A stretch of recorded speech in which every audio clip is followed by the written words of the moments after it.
You must excuse me. I've grown quite weary. This hasn't been easy, I know. But you've learned a lesson. A lesson in honesty. Honesty to yourself and honesty to others. That lesson will stand you in good stead all your life. I think we've all learned a good lesson. I've always heard that honesty is the best policy. Now I'm catching on to why that's so, and why that's so, and why that's so. Greetings, dear listeners. You are listening to yet another episode of Tales from Atlantis, a premium episode. I am your host, Kurly Tlapoyawa, with my co-host, as always, Lacateca in the house. Oh, yeah. I got my cubita here. What are you drinking over there? I've become sort of a health nut, so I'm just drinking straight whiskey. Oh, okay. Yeah, that's healthy.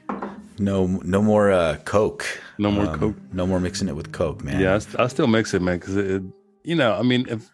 if the intention is to, have a little drink and enjoy the evening, then you have to mix it. If the intention is to get tore up from the floor up, then you just drink it straight. Yes, sirree, Bob. So tonight we're going to be talking about a topic that a lot of people are sort of familiar with, especially if you listen to hip hop or if you're up on weird conspiracy stuff. And that is the Moors, or the Moorish identity movement here in the United States. And I wanted to kick it off by reading from this book. I got this book called Kooks, and it's one of my favorite books because, when did this come out? This came out like 1994, and I picked it up at it was like a Barnes & Noble or a Walden Books or something. You remember Walden Books in the malls? Was it maybe Borders? Yeah, Borders. But this book, Kooks, A Guide to the Outer Limits of Human Belief by Donna Cossey. And it's just like this hodgepodge, a collection, if you will, of bizarre, ways of thinking. So different conspiracy theories. And one of the first chapters is called Black Messiahs. Mm-hmm. And so I wanted to talk a little bit about this Moorish movement, which dates, most people agree that it goes back to this guy, Noble Drew Ali. Mm-hmm. And so I want to read from this book, just to bring the listeners. Is that the same guy that the 5%ers came out of? Yes. Okay. Yeah. And then, who was it? Wallace Fard Muhammad, who founded the Nation of Islam, was one of his followers. Mm-hmm. And after Noble Drew Ali died, Muhammad, Fard Muhammad, went around claiming that he was the reincarnation of Noble Drew Ali, and that was sort of the impetus of the Nation of Islam from there. Mm-hmm. Which, if you ask anybody in the Nation of Islam, they deny that. But there's a great book called The Messenger about the life of Elijah Muhammad. Mm-hmm. And it goes deep into the origins of the Nation of Islam. It's a fascinating book. Mm-hmm. But I digress. If our listeners are not familiar with the Moorish identity movement, and the reason I wanted to talk about them is because, just to illustrate how pseudo-history and pseudo-archaeology can be manipulated and weaponized by charismatic individuals to cause actual harm, to communities, and to, in many ways, the way that this Moorish identity is being used right now is to attack indigenous identity and indigenous people. So that's sort of like the overall arc of this episode. I'm going to take everybody on a little tour of melted history that is Moorish identity. But this book, Kooks, 1994, it starts off in a chapter called Black Messiahs. The Moorish Science Organization of Noble Drew Ali, who lived from 1886 to 1929, was the first Black Islamic group in North America. How Islam, completely foreign to most Americans at that time, inserted itself into the Black imagination is still somewhat of a mystery, though several authors provide clues. And then it goes on to talk about how this guy, Islamic expert Peter Lamborn Wilson, suggests that it all began with Black Freemasonry. Black Masonic lodges had existed clandestinely at least since the Revolution, as the Chapter of the Eastern Star, the Order of the Golden Circle, and the Knights of the Invisible Colored Kingdom. That's actually kind of a cool name. Early in their history, the White Masons had borrowed some ideas and symbols from Islam, though their connection with mainstream of this Eastern religion is undoubtedly tenuous. This, however, didn't stop the Shriners, the ancient Arabic order nobles of the Mystic Shrine, founded in 1877 by Scottish Rite Masons, from parading publicly in exotic headgear. The fez was to become their trademark. And as people will see, everybody involved in the Moorish identity movement, they love to wear these fezzes. In fact, they claim that the fez was worn by like the ancient Maya and stuff. So wait, the Maya? Yeah, man. Oh yeah. Wilson introduces evidence which strengthens the connection between Freemasonry and Black Islam, and many point to the real origin of the ideas of Noble Drew Ali.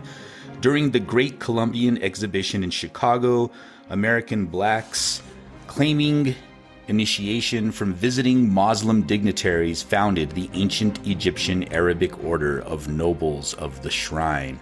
Certain photographs exist of Noble Drew Ali in Egyptian Shriner gear.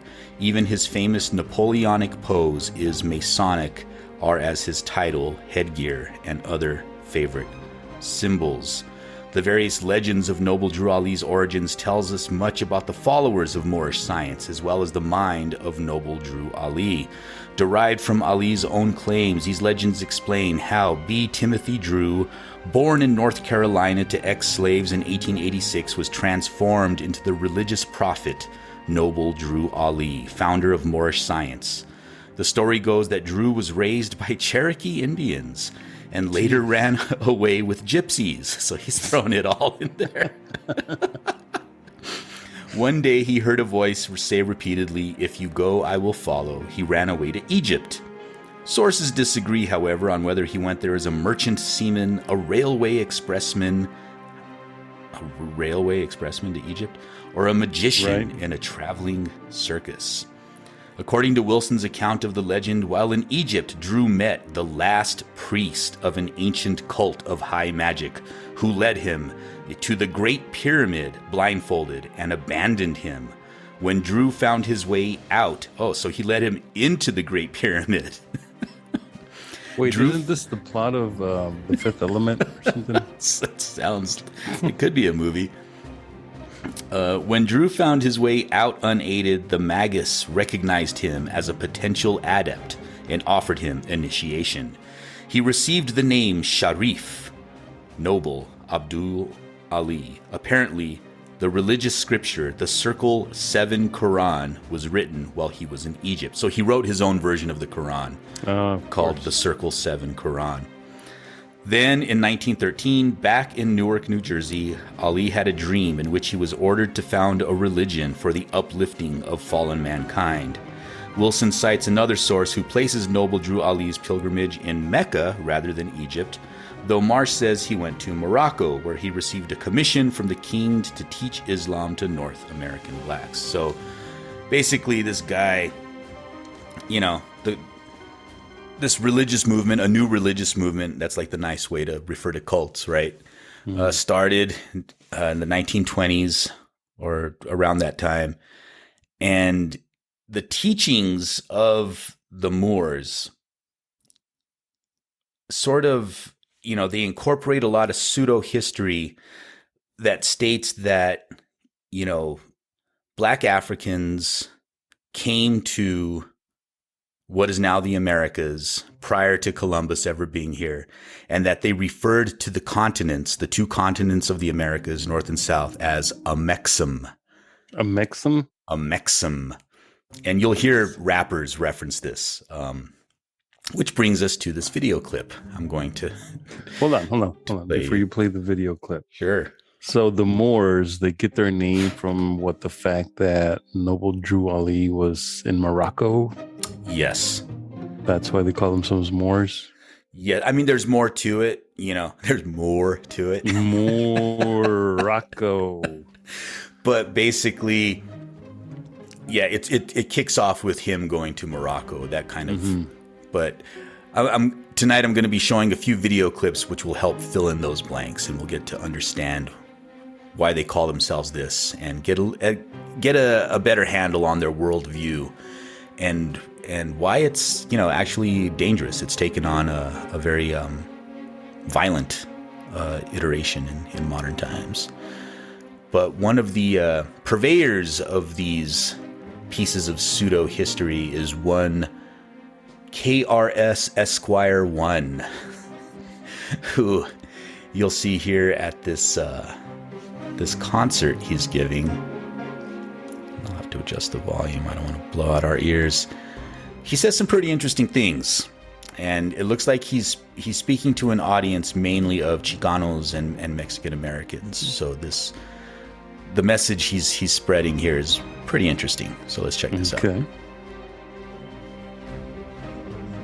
Can you hear that? No. No? Damn it.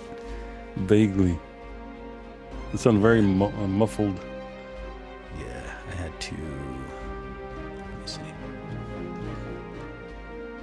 How about that? I don't know if y'all really feeling this All right. type of revolution music. All right, so.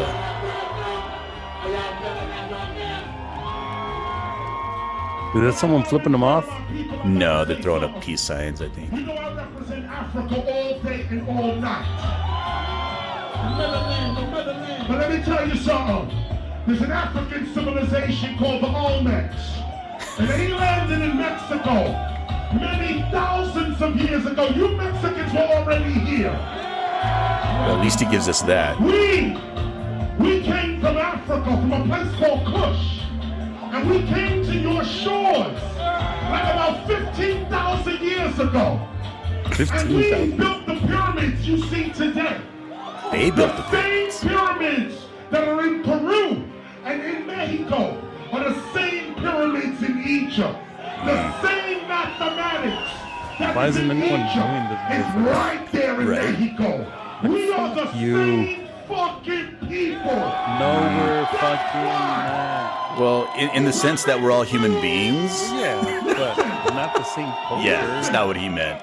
Yeah, we are the that's what he means. People. This is why these white racists, they want to keep Mexicans back. Oh, he was going to say Mexican. You hear that? He called himself. Fuck you, Karis. So, I think you should start calling himself. KRS has been. Or one. KRS Juan, maybe, since he's claiming to be the originator of Mexican. Has been. Temples. But this is a common refrain amongst the Moors, is that that the Olmec were an African civilization who came here and taught all of us stupid Mexicans how to build pyramids and how to do math and all of those things. None of this, of course, is true. Beaners, I didn't know jack shit until we came and you guys how to do stuff. Are so lucky. You have been listening to a sample of a premium episode of Tales from Atlantis. For a mere $3 a month, you will get access to our premium content every 2 weeks, as well as to the ever-expanding library of premium episodes. So visit talesfromatlantis.com and click Go Premium. Thank you for listening. Timo Itase.